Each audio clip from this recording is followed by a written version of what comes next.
दोस्तों, आज मैं आपको एक बहुत अच्छी बात बता रहा हूँ, ध्यान से सुनिएगा।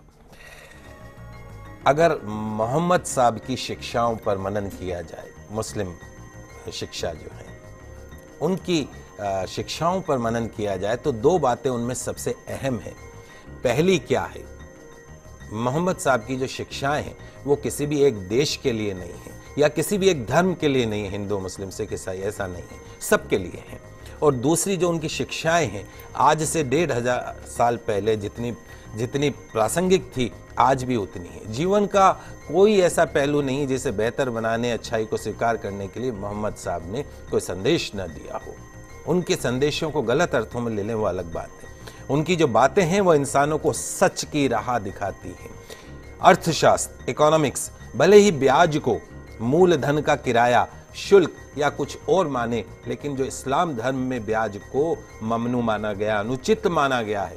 इस्लाम के मुताबिक ब्याज एक ऐसी व्यवस्था है जो अमीर को और अमीर बनाती है और गरीब को और गरीब बनाती है। इस प्रकार ये एक शोषण का जरिया है।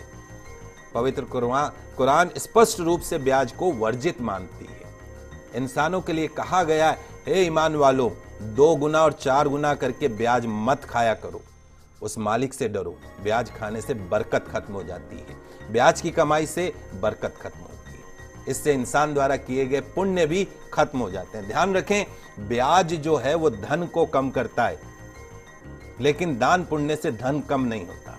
जो लोग ब्याज हासिल करने का निश्चय कर चुके हैं उनके लिए बहाने बनाते हैं, उसके लिए ये एक शैतानी धोखा है। जो लोग ब्याज लेने को सही कारोबार साबित करने की कोशिश करते हैं कि साहब ये तो हमारा बिजनेस है, और लोगों को भी यकीन दिलाते हैं कि ब्याज लेना उचित है, तो ऐसे लोगों को भी इसी प्रकार के शैतानी धोखे के शिकार होते हैं। तो जो लोग ब्याज खाते हैं उनके बारे में कहा गया है कि कयामत के दिन खड़े नहीं हो सकते, उसी तरीके से जैसे किसी को शैतान ने छूकर पागल कर दिया हो।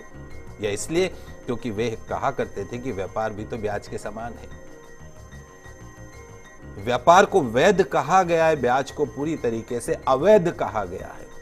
जो लोग इस हिदायत के बाद ब्याज लेना बंद कर देंगे उनका मामला हुजूर को सुपुर्द है, लेकिन तमाम जानकारी के बाद जो नहीं संभला, जिसने ब्याज लेना जारी रखा, उसके आगे नारकीय जीवन है, उसकी कोई मुक्ति नहीं। तो खुदा के वास्ते उस मालिक से डरिए और जो कुछ भी ब्याज में से शेष रह गया है उसे छोड़ दीजिए।